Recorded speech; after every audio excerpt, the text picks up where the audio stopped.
Salam, salam la famille, toujours un plaisir de parler football, mais les gars, on a un problème. On a un problème parce que Yamal, il est fort et il le sait.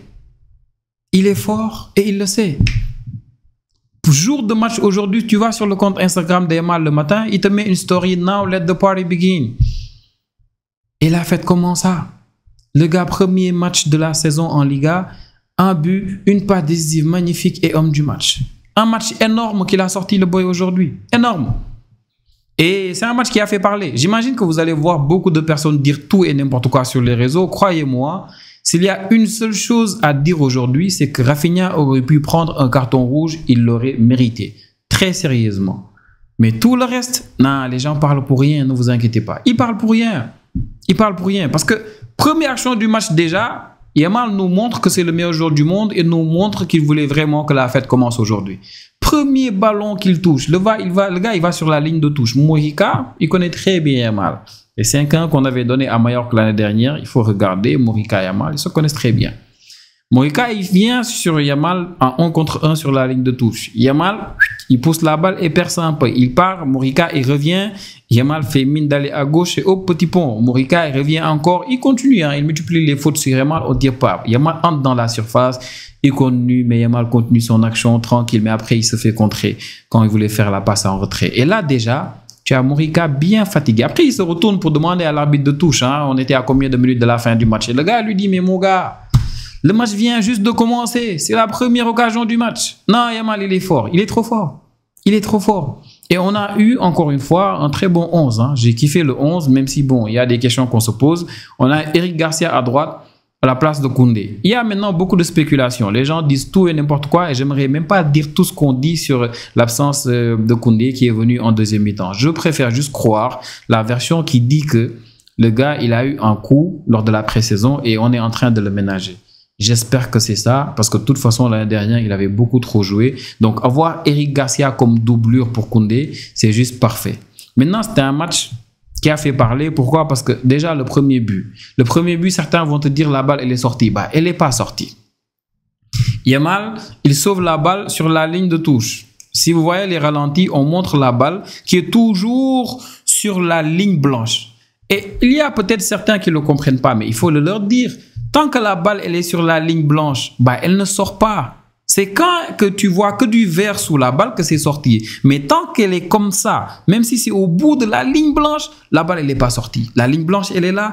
Tant que la balle survole jusqu'ici, ça ne sort pas. Ça doit sortir de la zone de la ligne blanche. Là c'est le terrain, là c'est d'or. Tant que ça sort là, c'est bon. Mais quand la balle est là, elle est toujours à l'intérieur. Et donc il n'y avait rien. Mais ce qu'il y a eu après, c'était une passe magnifique. Quelle adresse de Yamal. Passe magnifique, Rafinha, limite du hors-jeu. C'est des ballons qu'il nous ratait l'année dernière, Rafinha. Hein. Il y a eu ce petit rebond-là, donc il a pu mettre sa tête, mais c'est des têtes qui rataient l'année dernière. Il y a eu pas mal de matchs où tu vois Yamal faire ce genre de centre-là en mouvement, en pleine course. Et après, tu vois Lewandowski qui n'est pas là, au deuxième poteau, tu vois Rafinha qui te rate ça. Mais aujourd'hui, Rafinha, il s'est bien géré. Et vraiment, ça, c'était le premier but du match du Barça. Maintenant, après ce but-là, tu as le deuxième but qui vient. Et le deuxième but, les gens parlent. Pourquoi? Parce que bon, tu as Yamal qui frappe. Et là, tu as le défenseur, main collée, qui se prend la balle vraiment en pleine figure. Il est sommé, il se couche. L'arbitre, il met le sifflet dans sa bouche en venant. Mais l'arbitre, il ne siffle pas. Du coup, l'action continue. Ferran Torres, il marque. Quand Ferran Torres, il marque, aucun joueur de Mallorca n'avait arrêté de jouer. Personne ne s'était arrêté. L'arbitre, il n'avait pas sifflé aussi. Il n'a pas le choix. C'est un but. C'est un but, que ce soit contre Barça, le Real, PSG, Manchester City, qu'importe Feyenoord, qu'importe les équipes, l'arbitre n'a pas le choix. Maintenant, on a beau dire l'arbitre, il aurait dû siffler, certes, peut-être, il aurait dû le faire, mais il ne l'a pas fait. Donc, il n'y a rien. 2-0 bien mérité. Maintenant, juste après, il y a eu contestation, parce que les joueurs de Mallorca, ils n'étaient pas très contents. Et tu as Mornales, le milieu de terrain de Mallorca, qui s'énerve, qui conteste un peu, l'arbitre lui donne un carton jaune. Et juste après, Yamal, le flamboyant, au milieu de terrain, il prend cette balle, il dribble un joueur, il fait sa course, Darder derrière lui essaie de le scier, ça passe pas. Yamal continue à dribbler et tu as Mornales qui revient et qui fait une grosse faute sur Yamal. Et là, il prend un deuxième carton jaune et carton rouge pour Mornales. Ça commence à encore parler. On passe.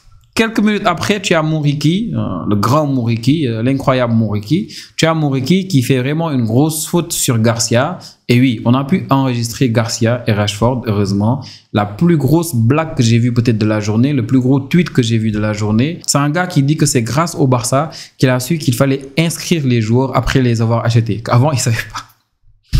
Et ça vous dit à quel point on souffre, au fait. Ça vous dit à quel point on souffre. Certains, ils ne savaient même pas que quand tu achètes un joueur, tu dois l'inscrire, tu dois faire ça. Même peut-être beaucoup de supporters du Barça ne le savaient pas avant.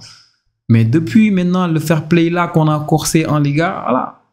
Tu as des équipes comme Levante qui n'ont que 14 joueurs inscrits actuellement. 14 joueurs inscrits. Des équipes qui n'ont même pas de gardien inscrit actuellement. Villarreal, tu vois, hier, le gros match de Pape Gueye. Pape Gueye, apparemment, il se peut même que Villarreal le vende à l'Arabie Saoudite pour se faire un peu d'argent. Les équipes en Liga, elles sont ruinées. C'est une folie ce que Tebas est en train de faire subir à cette ligue-là. Les présidents de clubs, tout le monde parle.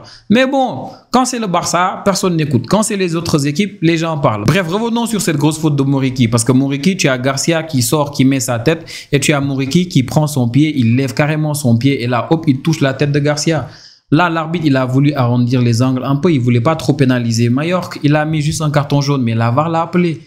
Il ne peut rien faire. Quand il est allé vérifier, il y avait rouge. Il donne le carton rouge. Et là, tu as tout le monde qui parle, mais ce n'était pas la peine.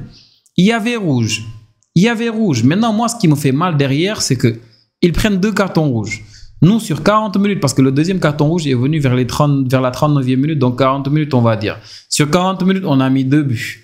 Sur 50 minutes, après, jusqu'à la fin du match, on n'a pu mettre qu'un seul but. Et c'est grâce au génie de Yamal qu'on met ce but-là. Sinon, on n'allait rien faire. Alors qu'en face, ils étaient à 8. 8 joueurs de champ et le gardien. Ils étaient en 4-4, en 2 lignes de 4. Il n'y avait plus d'attaquants. Nous, la défense, les milieux défensifs, ils étaient tous derrière à l'aise. Mais malgré ça, on a eu du mal à varier le jeu. On a eu du mal à vraiment mettre des buts. Je pensais qu'on allait mettre beaucoup plus de buts. Maintenant, s'il y a une chose à dire aujourd'hui, les gars, c'est que Rafinha aurait dû prendre un carton rouge. Et ça, je suis d'accord à 100%. Rafinha aurait dû prendre un carton rouge aujourd'hui. Parce que juste avant la mi-temps, il ne gère pas son tacle qu'il fait, je ne sais même plus sur quel joueur de Mallorca. Et là, il amène les 2 pieds. Et pour moi, c'est un carton rouge tous les jours. Pourquoi l'arbitre ne le donne pas? Je ne sais pas, c'est des arbitres de la Liga. Ils sont juste bizarres, on n'y peut rien. Maintenant, heureusement que Koundé est venu en deuxième mi-temps. On a Olmo aussi qui est rentré juste à la mi-temps pour remplacer Firmine. J'espère que Firmine n'a pas pris de coup. Olmo est venu, Koundé il est venu après. On a vu Torrens aussi qui a joué à la place de Baldé en fin de match. On a vu l'entrée de Rashford. Rafinha est même sorti à un moment donné, mais il y a quelque chose qui n'avait pas changé, c'est Yamal. Yamal était toujours sur le terrain, Yamal était toujours incroyable. Koundé est venu, avec Yamal ça a combiné beaucoup mieux sur le côté. Koundé dédoublé, Yamal faisait la passe, il y avait beaucoup plus de danger. Et on a attendu la 92e ou 93e minute pour voir Lamine Yamal encore une fois recevoir cette balle-là, contrôle de l'extérieur du pied, feinte de frappe une fois, 2 fois pour créer un petit télescopage entre 2 joueurs de Mallorca. Et là, il nous fait comme le dernier match de la Liga de la saison dernière. Lui, carrément opposé, le gardien ne pouvait rien faire, il était mort. Un but magnifique qui lui a donné ce titre-là d'homme du match, il l'a mérité. Yamal, il est trop fort. Un match à l'extérieur comme le premier match de la saison. Et on aura encore beaucoup d'autres matchs à l'extérieur parce qu'il faut savoir que le stade du Barça n'est pas prêt. Naturellement, c'est pas une chose qui est inédite. Hein. C'est une chose qui se fait très souvent en Liga. À chaque fois qu'il y a un club qui construit son stade, on essaye de le laisser le plus possible jouer ses matchs à l'extérieur. Et d'ailleurs, l'année dernière, c'était la première fois de l'histoire que le Barça gagnait un championnat en prenant plus de points à l'extérieur qu'à domicile. C'est pour vous dire qu'à l'extérieur, ce Barça-là, c'est quelque chose. Maintenant, ça fait un peu mal le score d'aujourd'hui parce que d'habitude, surtout l'année dernière, les équipes d'Hansi Flick, c'est des équipes qui se donnaient beaucoup en première mi-temps et en deuxième mi-temps, ils donnaient 2 fois plus. Maintenant, c'est juste le premier match de la saison. On ne va pas leur en vouloir. L'essentiel pour ce match-là et les quelques matchs à venir là, c'est les 3 points. Ne pas laisser le moindre point à l'adversaire. Même le match nul, on ne le joue pas. Et pour moi, ça a été fait, ça a été géré. Reste à voir maintenant comment ça va se passer après, comment on va gérer la rotation. Est-ce que Koundé va commencer à démarrer dans quelques matchs? Maintenant, les remplaçants d'aujourd'hui, je ne sais pas si je dois les juger ou pas. Parce que Jeffrey Torrens, par exemple, sur le côté gauche, Aujourd'hui, il est rentré à un moment où il y avait limite opposition seulement. Tu vois, défensivement, il n'avait pas grand-chose à faire. Il y avait presque plus d'ailier, il y avait plus de menaces. Donc, il était juste devant un bloc bien bas à essayer de voir s'il pouvait faire le meilleur centre possible ou bien la meilleure passe en retrait. Donc, on va pas trop juger le match là. L'entrée de Rashford, bon, il vient aussi à un moment où on avait besoin de but. Il n'a pas pu bien combiner avec Jeffrey Torrens. Pareil avec le milieu de terrain. On va pas trop juger les Gavi aujourd'hui. Tous ceux qui sont rentrés en deuxième mi-temps, même Dani Olmo qui est rentré à la mi-temps, c'est juste une mi-temps, mais bon, voilà, t'as pas envie de trop juger parce qu'il n'y a pas eu beaucoup de matière, donc tu te dis tranquille. On va attendre un autre match où il y aura peut-être 10 joueurs contre 10 joueurs de champ et là, on pourra vraiment juger. Maintenant, pour le baptême de feu, pour la première de Garcia, je l'ai trouvé très rassurant. Dans les buts, je l'ai trouvé très rassurant. Sur le côté gauche, Baldé, je l'ai trouvé encore incroyable. En sortie de balle, il est très bon. Offensivement, il lui manque encore cette toute petite touche-là, Baldé. Toujours cette toute petite touche-là, la dernière passe, tu vois, un peu la dernière action. Tout le temps, quelque chose qui lui manque. Koubarsi, patron, encore une fois. Araujo, il a une relation toxique avec la faute. Araujo, moi, en fait, j'ai du mal. Araujo, même quand il n'y a rien, il n'y a pas de menace, il n'y a rien. Araujo, il vient avec un engagement, mais tu te poses la question, en fait. C'est pour ça que les gens n'arrêtent pas de dire que le profil là, c'est plus Atlético de Madrid. Le gars, tous les ballons, il vient avec un engagement terrible. C'est le grand frère de Gavi, en fait. C'est le grand frère de Gavi. Et Gavi même est plus mesuré très souvent. Araujo, aujourd'hui, voilà, en deuxième mi-temps, il a même failli prendre un carton rouge. Sur des fautes, tu te demandes où est l'entrée. Ils ont 2 rouges. La balle va peut-être sortir ou il va sauver la balle. Mais qu'il sauve la balle, ça fait un joueur de moins. Ils étaient en 4-4. S'ils sont en 4-3, c'est encore mieux pour nous. On va aller en contre.